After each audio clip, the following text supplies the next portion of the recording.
Tandis que les puissances internationales tentent de trouver une solution à la crise syrienne, l'impact de l'afflux de réfugiés syriens au Liban crée un nombre croissant de problèmes pour ce pays, souligne notre reporter à Beyrouth.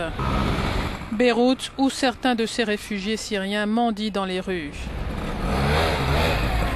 Une scène qui est devenue quotidienne. Selon le Haut-Commissariat des Nations Unies pour les réfugiés, c'est le Liban qui accueille le plus grand nombre de ces Syriens qui ont fui la guerre civile dans leur pays. Nous ne pouvons pas faire face à ce fardeau que constitue l'arrivée de réfugiés syriens au Liban, estime ce Libanais.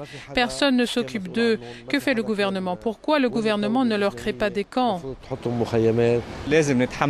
Nous devons les accueillir, ajoute cet autre Libanais. Les Syriens ont accueilli aussi des Libanais pendant la guerre civile au Liban. Mais la capacité des Syriens à l'époque était plus importante que la nôtre aujourd'hui.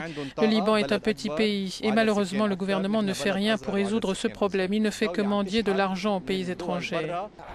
Mardi, à l'Assemblée générale de l'ONU, le président libanais a lancé un appel à l'aide concernant ce défi.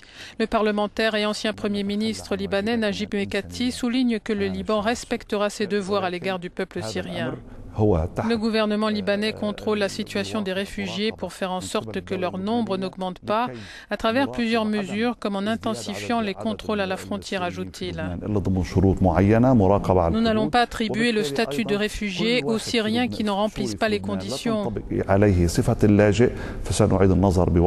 Selon l'ONU, 746 000 réfugiés syriens sont au Liban, mais des responsables libanais évoquent la présence sur leur territoire d'1 300 000 Syriens, en tenant compte de ceux qui ne sont pas enregistrés comme réfugiés.